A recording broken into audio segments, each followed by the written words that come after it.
Hello नमस्कार दोस्तों, स्वागत है आपका हमारे यूट्यूब चैनल पर। यूपीएससी आईएएस का जो पेपर हुआ है, पेपर फर्स्ट, तो उसका हम लोग पेपर देखेंगे कि आज कैसे क्वेश्चंस आए थे। क्वेश्चन की जो आंसर बताऊंगा ये 100% सही नहीं हो सकते हैं। कुछ के आंसर अब मुझे थोड़ा सा डाउट है, आप देख सकते हैं। पहला क्वेश्चन आया था, प्राचीन भारत के इतिहास के संदर्भ में भवभूति, हस्तिमल तथा क्षेमेश्वर क्यों प्रसिद्ध थे? तो गाइस इसका आंसर हो सकता है ऑप्शन डी, दार्शनिक। एक आया था, निम्नलिखित कथनों पर विचार करना है।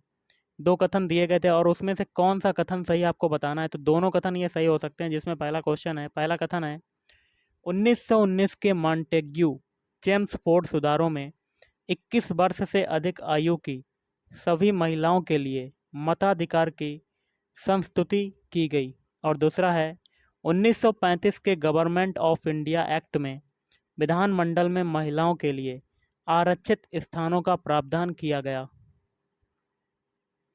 एक और क्वेश्चन आया था, भारतीय इतिहास में 8 अगस्त 1942 के संदर्भ में निम्नलिखित कथनों में से कौन सा सही है?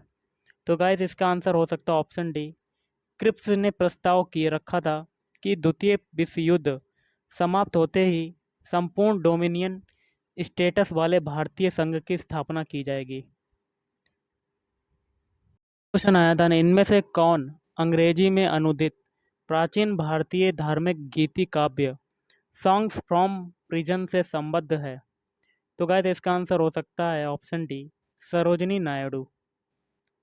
मध्यकालीन भारत के संदर्भ में निम्नलिखित में से कौन सा आकार की दृष्टि से आरोही क्रम में सही अनुक्रम है? आरोही क्या होता है? छोटे से बड़े। इसका हो सकता है ऑप्शन डी, परगना, सूबा, उसके बाद सरकार। इनमें से कौन सेक्रेटरी के रूप में हिंदू फीमेल स्कूल से संबद्ध थे, जो बाद में बेथयून फीमेल स्कूल के नाम से जाना जाने लगा? तो ये हो सकता है ऑप्शन है एनी बेसेंट।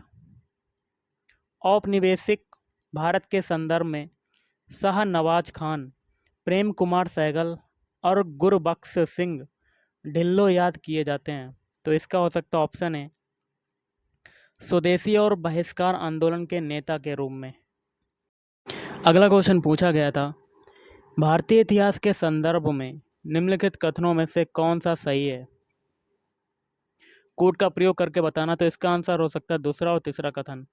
विजयनगर साम्राज्य से मैसूर राज्य का उदय हुआ और रुहेलखंड राज्य का गठन अहमद शाह दुर्रानी द्वारा अधिकृत राज्य क्षेत्र में से हुआ। निम्नलिखित कथनों में से कौन सा सही है? तो इसका हो सकता है पहला, अजंता गुफाएं बाघोरा नदी की घाटी में स्थित हैं। निम्नलिखित कथनों पर विचार करना है और कोड के माध्यम से बताना है कि कौन सा सही है। तो इसके दोनों कथन सही हो सकते हैं, जिसमें पहला है, यूनिसेफ द्वारा 21 फरवरी को अंतर्राष्ट्रीय मातृभाषा दिवस घोषित किया गया। पाकिस्तान की संविधान सभा में यह मांग रखी गई कि राष्ट्रभाषाओं में बांग्ला को भी सम्मिलित किया जाए। क्वेश्चन आया था, मुरैना के समीप स्थित 64 योगिनी मंदिर के संदर्भ में निम्नलिखित कथनों पर विचार करना है। तो इसमें से आपका क्या हो सकता है? आपको इसके माध्यम से बताना है, कोड के माध्यम से। तो दूसरा, तीसरा, चौथा हो सकता है। यह भारत में निर्मित एकमात्र वृत्ताकार मंदिर है। इसका उद्देश्य इस क्षेत्र में वैष्णव पूजा पद्धति को प्रोत्साहन देना था। और चौथा हो सकता है, इसके डिजाइन से यह लोकप्रिय धारणा बनी कि यह भारतीय संसद भवन के लिए प्रेरणा स्रोत रहा था। निम्नलिखित में से कौन सा प्राचीन नगर अपने उन्नत जल संचयन और प्रबंधन प्रणाली के लिए सुप्रसिद्ध है, जहां बांधों की श्रृंखला का निर्माण किया गया था और संबद्ध जलाशयों में नहर के माध्यम से जल को प्रवाहित किया जाता था? तो ये हो जाएगा आपका ऑप्शन है धौलावीरा हो सकता है।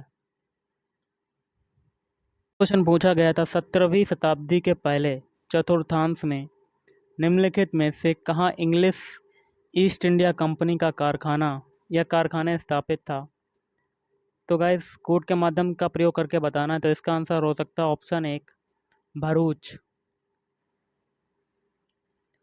गुप्त वंश के पतन से लेकर आरंभिक 7वीं शताब्दी में हर्षवर्धन के उत्थान तक उत्तर भारत में निम्नलिखित में से किन राज्यों का शासन था? तो गाइस इसका आंसर कोड के माध्यम से बताना। पहला, तीसरा, चौथा और छठा हो सकता है। पहला क्या है? मगध के गुप्त। और तीसरा हो सकता है थानेसर के पुष्यभूति, कन्नौज के मौखरी, और छठा हो सकता है वल्लभी के मैत्रक। अगला क्वेश्चन कर लेते हैं। अगला क्वेश्चन गाइस है, पुर्तगाली लेखक नूनीज के अनुसार विजयनगर साम्राज्य में महिलाएं निम्नलिखित में से किन क्षेत्रों में निपुण थीं? कोड के माध्यम का प्रयोग करके बताना है। तो दूसरा और चौथा हो सकता है ज्योतिष शास्त्र और भविष्यवाणी। आंध्र प्रदेश में मदनपल्ली के संदर्भ में निम्नलिखित में से कौन सा कथन सही है? तो पहला हो सकता है पिंगली वेंकैया ने यहाँ भारतीय राष्ट्रीय ध्वज तिरंगे का डिजाइन किया। अगला क्वेश्चन देख लेते हैं क्या कहता है। निम्नलिखित युग्मों पर विचार कीजिए। एक में ऐतिहासिक स्थान है, दूसरे में ख्याति का कारण है, और कोड के माध्यम से आपको बताना है। तो दूसरा तीसरा हो सकता है। दूसरा क्या है? चंद्रकेतुगढ़ का हो जाएगा टेराकोटा कला, और गणेशर ये हो जाएगा ताम्र कलाकृतियाँ। निम्नलिखित कथनों पर विचार करना है और आपको कोड के माध्यम से बताना कि कौन सा सही हो सकता है। तो दूसरा और तीसरा हो सकता है। दूसरा क्या है? मोहम्मद बिन तुगलक के शासनकाल में तैमूर ने मुल्तान पर अधिकार किया था और सिंधु नदी पार की थी। और तीसरा है विजयनगर साम्राज्य के देवराय द्वितीय के शासनकाल में वास्को डिगामा केरल के तट पर पहुंचा था। अगला क्वेश्चन गाइस कर लेते हैं। क्या पूछा गया था आपका? निम्नलिखित कथनों पर विचार करना है और इसमें आपको बताना है कि कौन सा सही है। तो इसका तीनों कथन सही हो सकते हैं। पहला है संत फ्रांसिस जेवियर जेसुइट संघ ऑर्डर के संस्थापक सदस्यों में से एक थे। दूसरा है संत फ्रांसिस जेवियर की मृत्यु गोवा में हुई तथा यहाँ उन्हें समर्पित एक गिरजाघर है। और तीसरा क्या कहता है? गोवा में प्रतिवर्ष संत फ्रांसिस जेवियर के भोज का अनुष्ठान किया जाता है। प्राचीन भारत के इतिहास के संदर्भ में निम्नलिखित कथनों में से कौन सा सही है? तो गाइस देखिए कोड का प्रयोग करके बताना है। पहला और तीसरा हो सकता है। पहला है मिताक्षरा ऊंची जाति की सिविल विधि थी और दाएं भाग निम्न जाति की सिविल विधि थी। और तीसरा है मिताक्षरा व्यवस्था किसी परिवार के केवल पुरुष सदस्यों के संपत्ति संबंधी मामलों पर विचार करती है, जबकि दाएं भाग व्यवस्था किसी परिवार के पुरुष एवं महिला सदस्यों दोनों के संपत्ति संबंधी मामलों पर विचार करती है। अगला क्वेश्चन देख लेते हैं। निम्नलिखित में से किसी अर्थव्यवस्था में मुद्रा गुणक में वृद्धि होती है? तो ये हो सकता है तीसरा वाला, लोगों की बैंकिंग आदतों में वृद्धि। भारतीय अर्थव्यवस्था के संदर्भ में मांग प्रेरित मुद्रास्फीति या उससे वृद्धि निम्नलिखित किन कारणों से होती है? तो गाइस इसका हो सकता है पहला, दूसरा और चौथा। पहला है विस्तारवादी नीतियाँ, दूसरा है राजकोषीय प्रोत्साहन, और चौथा है उच्च क्रय शक्ति। नेक्स्ट क्वेश्चन कर लेते हैं। क्वेश्चन क्या कहता है? भारत के संदर्भ में निम्नलिखित कथनों पर विचार कीजिए और कोड के माध्यम से बताना कि कौन सा सही हो सकता है। पहला और दूसरा हो सकता है। पहला है खुदरा निवेशक डीमैट खातों के माध्यम से प्राथमिक बाजार में राजकोष बिल, ट्रेजरी बिल और भारत सरकार के ऋण ब्रांड में निवेश कर सकते हैं। और आपका दूसरा कथन क्या कहता है? बातचीत से तय लेन देन प्रणाली ऑर्डर मिलान, या कह सकते हैं negotiated dealing system order matching भारतीय रिजर्व बैंक का सरकारी प्रतिभूति व्यापारिक मंच है। अगला है बार्टर क्रेडिट के संदर्भ में निम्नलिखित कथनों पर विचार कीजिए और कौन सा सही है। तो तीनों कथन सही हो सकते हैं। पहला है यह जल एवं स्वच्छता क्षेत्र में कार्य के लिए सूक्ष्म वित्त साधनों माइक्रो फाइनेंस टूल्स को लागू करता है। दूसरा क्या कहता है? यह एक वैश्विक पहल है जिसे विश्व स्वास्थ्य संगठन और विश्व बैंक के तत्वावधान में प्रारंभ किया गया है। इसका उद्देश्य निर्धन व्यक्तियों को सहायकी के बिना अपनी जल संबंधी आवश्यकताओं को पूरा करने के लिए समर्थ बनाना है। ये हो सकता है। अगला क्वेश्चन देख लेते हैं। भारत में अंतिम उधारदाता लेंडर ऑफ लास्ट रिसॉर्ट के रूप में केंद्रीय बैंक के कार्य में सामान्यतः निम्नलिखित में से क्या सम्मिलित है? तो ये हो सकता है आपका गाइस, दूसरा और तीसरा हो सकता है अस्थायी संकट के समय बैंकों के लिए चल निधि उपलब्ध कराना, और तीसरा हो सकता है बजटीय घाटों के वित्तीयन के लिए सरकारों को ऋण देना। अगला क्वेश्चन क्या कहता है, निम्नलिखित में से किसके अंगीकरण को प्रोत्साहित करने के लिए R2 व्यवहार संहिता या R2 कोड ऑफ प्रैक्टिसेज साधन उपलब्ध करती है? इसका ऑप्शन भी हो सकता है रामसर कन्वेंशन के अंतर्गत अंतर्राष्ट्रीय महत्व की आर्द्र भूमि का पारिस्थितिकी प्रबंधन। अगला क्वेश्चन देख लेते हैं क्या कहता है आपका, ताम्र प्रगलन संयंत्रों के बारे में चिंता का कारण क्या है? इसका हो सकता है पहला और दूसरा। पहला है वे पर्यावरण में कार्बन मोनोऑक्साइड को घातक मात्राओं में निर्मुक्त कर सकते हैं। दूसरा क्या कहता है, ताम्र मल या कांपर स्लैग पर्यावरण में कुछ भारी धातुओं के निच्छालन या लीचिंग का कारण बन सकता है। अगला है भट्टी तेल फर्नेस ऑयल के संदर्भ में निम्नलिखित कथनों पर विचार कीजिए और कौन सा कथन सही है आपको बताना है। तो पहला तीसरा तीनों कथन हो सकते हैं सही। पहला, यह तेल परिष्करणियों या रिफाइनरी का एक उत्पाद है। कुछ उद्योग इसका उपयोग ऊर्जा या कह सकते हैं पावर उत्पादन के लिए करते हैं। तीसरा क्या कहता है, इसके उपयोग से पर्यावरण में गंधक का उत्सर्जन होता है। अगला नेक्स्ट क्वेश्चन देख लेते हैं क्या कहता है आपका, ब्लू कार्बन क्या है? तो ये हो सकता है ऑप्शन है महासागरों और तटीय पारिस्थितिक तंत्रों द्वारा प्रग्रहित कार्बन। अगला है प्रकृति में निम्नलिखित में से किस जीव का या किन जीवों के मृदा विहीन सतह पर जीवित पाए जाने की सर्वाधिक संभावना है? इसका क्या कहता है आपका आंसर कोड के माध्यम से बताना है। तो दूसरा और तीसरा हो सकता है लाइकेन और मास। नेक्स्ट क्वेश्चन देख लेते हैं क्या कहता है गाइस,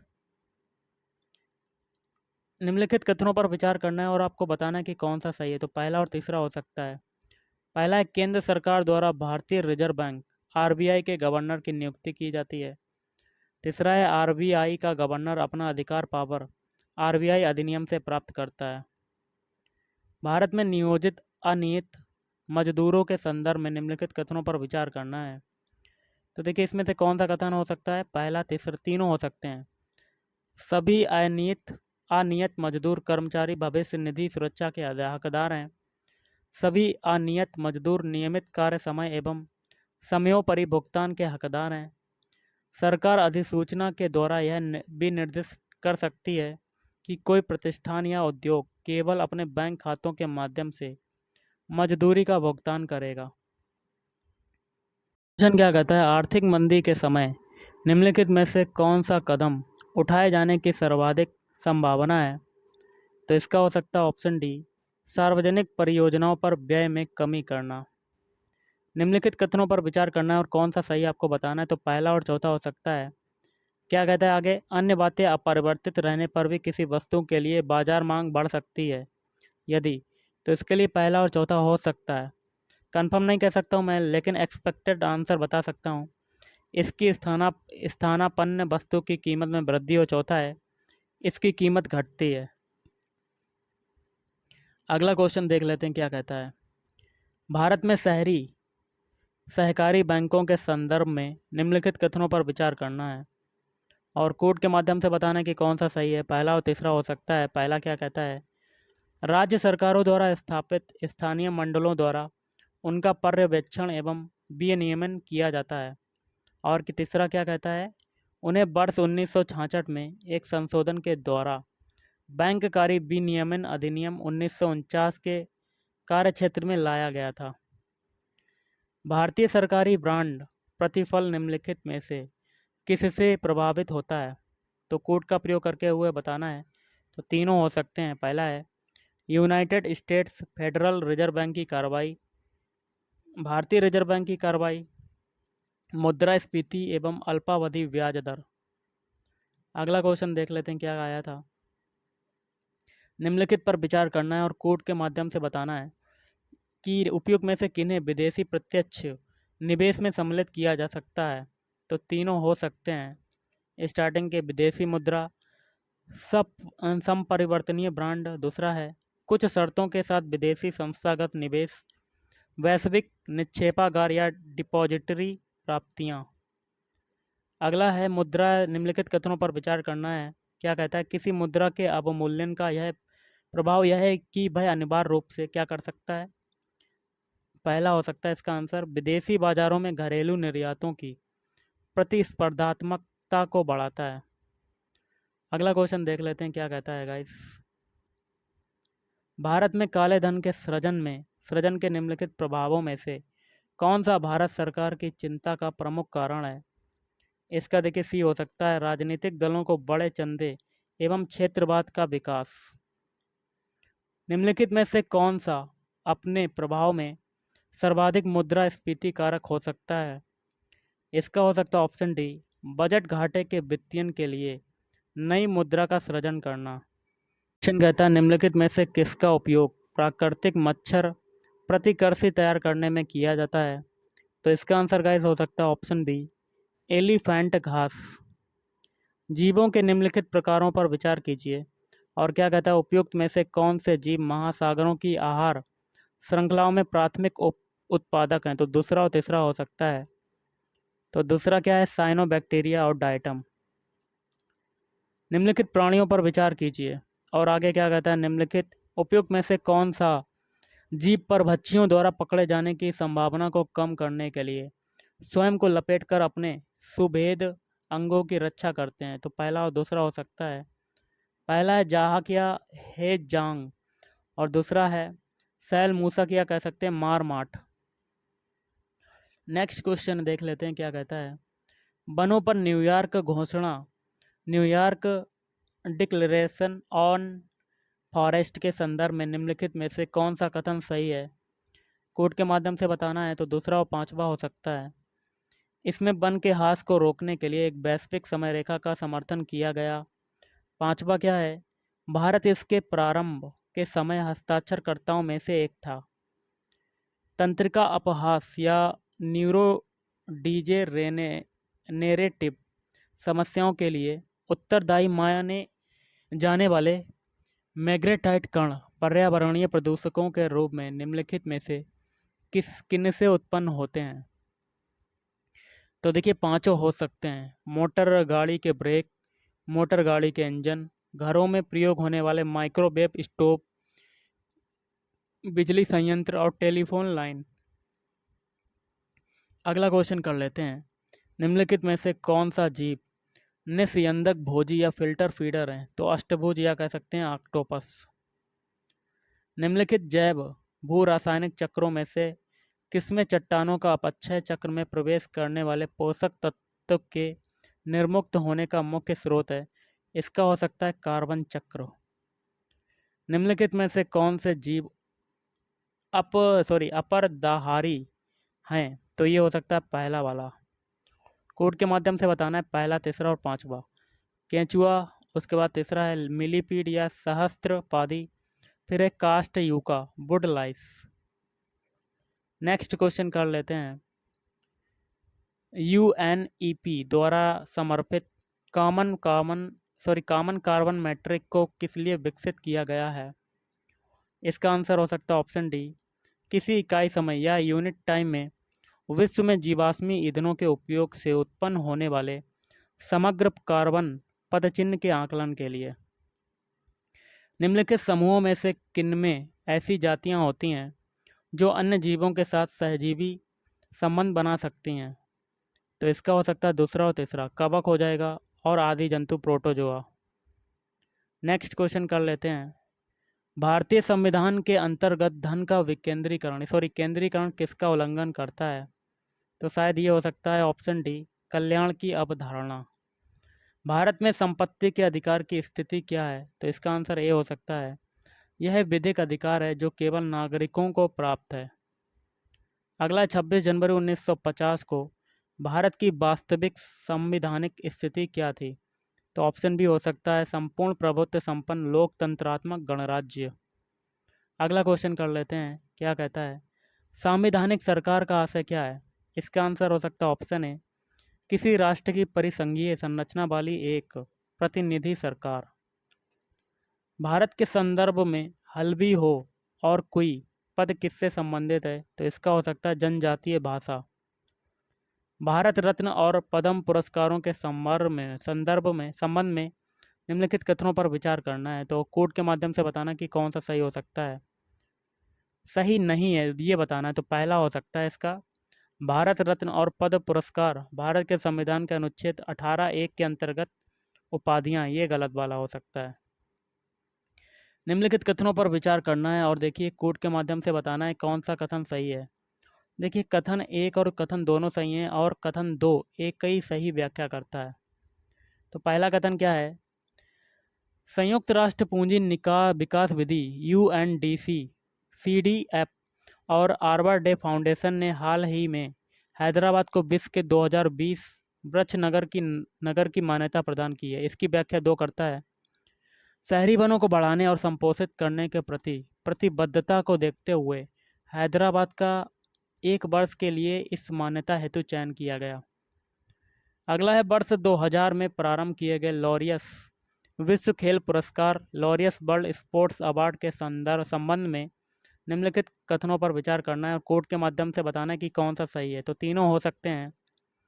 अमेरिकी गोल्फ खिलाड़ी टाइगर वुड्स इस पुरस्कार का सर्वप्रथम विजेता था। दूसरा क्या कहता है? अब तक यह पुरस्कार फार्मूला 1 के खिलाड़ियों को मिला है। तीसरा क्या कहता है? अन्य खिलाड़ियों की तुलना में रॉजर फेडरर को यह पुरस्कार सर्वाधिक बार मिला है। अगला क्वेश्चन देख लेते हैं क्या आया था।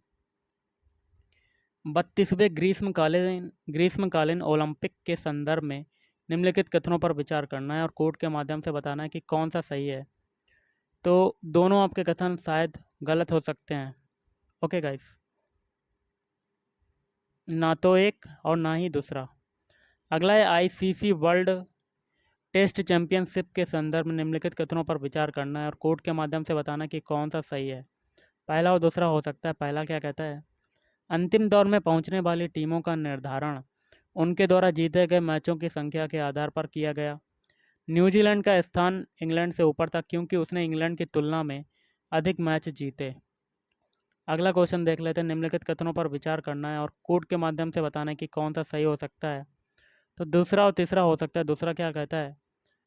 शहर का अधिकार शहर के प्रत्येक निवासी को शहर में सार्वजनिक स्थानों को वापस लेने या रिक्लेम एवं सार्वजनिक सहभागिता का अधिकार देता है। तीसरा क्या कहता है आपका देख लेते हैं। शहर का अधिकार का यह आशय है कि राज्य शहर की अनधिकृत बस्तियों को किसी भी लोक सेवा अथवा सुविधा से वंचित नहीं कर सकता। भारत के संदर्भ में निम्नलिखित कथनों पर विचार करना है और कोड के माध्यम से बताना है कि कौन सा सही हो सकता है। तो दोनों हो सकते हैं।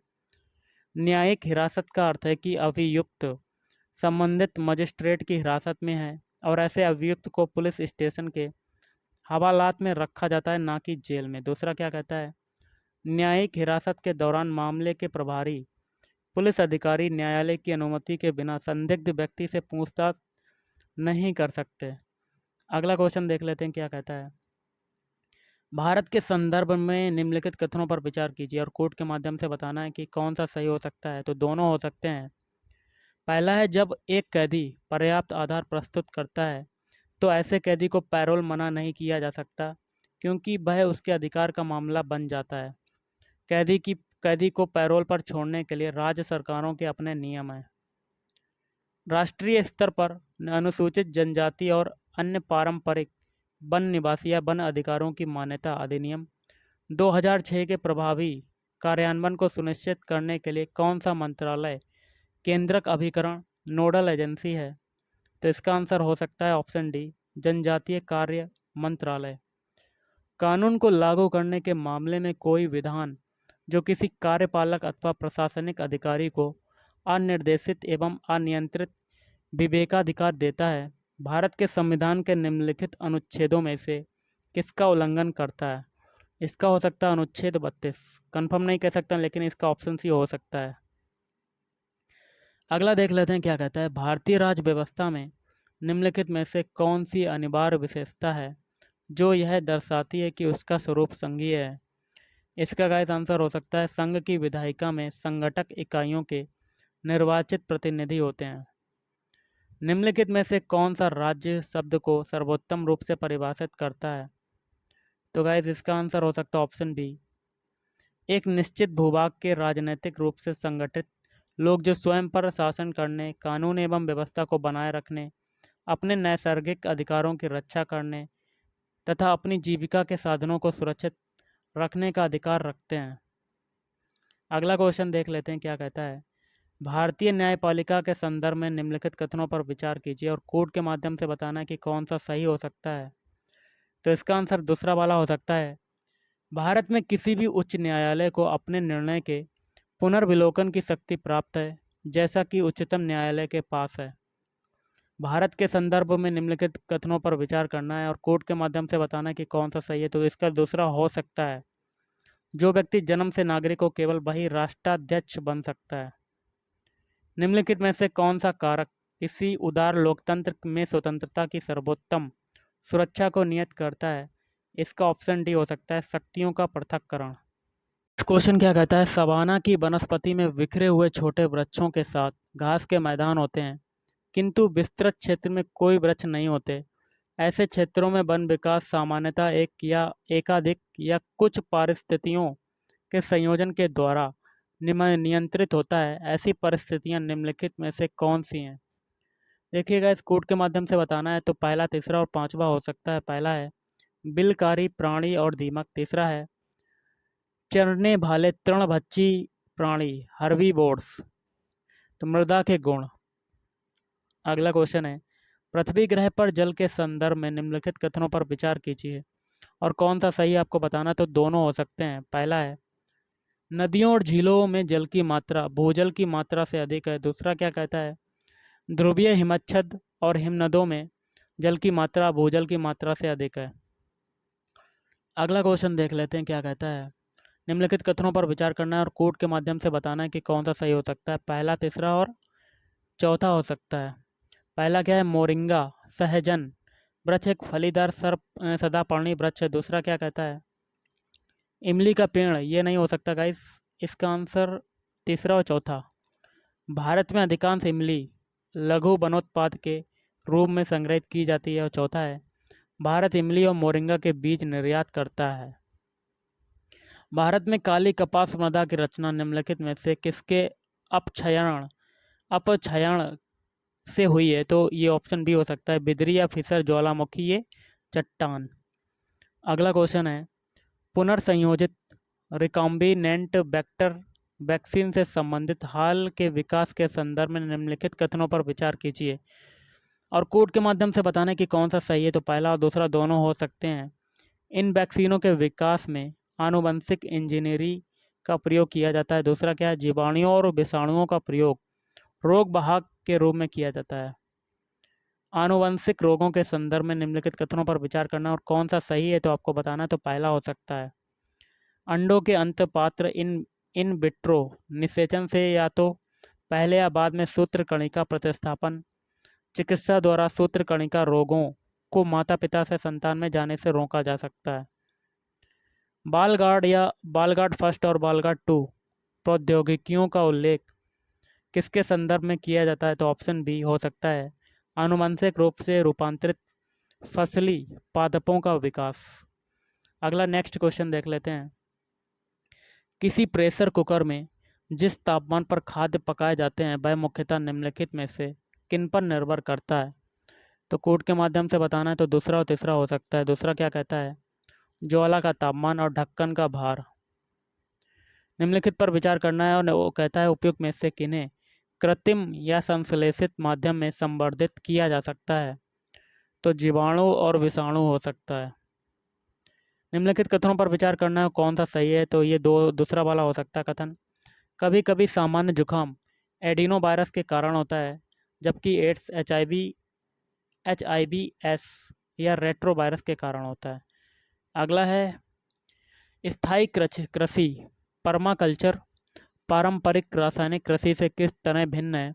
तो देखिए कोड के माध्यम से बताना है कि कौन सा सही उत्तर है। तो पहला, दूसरा और चौथा हो सकता है। पहला है स्थायी कृषि एक धान्य कृषि पद्धति को हतोत्साहित करता है, किंतु पारंपरिक रासायनिक कृषि में एक धान्य और कृषि पद्धति की प्रधानता है। दूसरा क्या कहता है पारंपरिक रासायनिक कृषि के कारण मृदा की लवणता में वृद्धि हो सकती है, किंतु इस तरह की परिघटना स्थायी कृषि में दृष्टिगोचर नहीं होती है। और चौथा कहता है, मल्च बनाने या मल्चिंग की प्रथा स्थायी कृषि में काफ़ी महत्वपूर्ण है, किंतु पारंपरिक रासायनिक कृषि में ऐसी प्रथा आवश्यक नहीं है। अगला है ताड़ तेल। पाम ऑयल के संदर्भ में निम्नलिखित कथनों पर विचार करना है और कोड के माध्यम से बताना है कि कौन सा सही है। तो पहला दूसरा हो सकता है। ताड़ तेल वृक्ष दक्षिण पूर्व एशिया में प्राकृतिक रूप में पाया जाता है। ताड़ तेल लिपस्टिक और इत्र बनाने वाले कुछ उद्योगों के लिए कच्चा माल है। तो गाइस, आज के इस वीडियो में इतना ही। Thank you.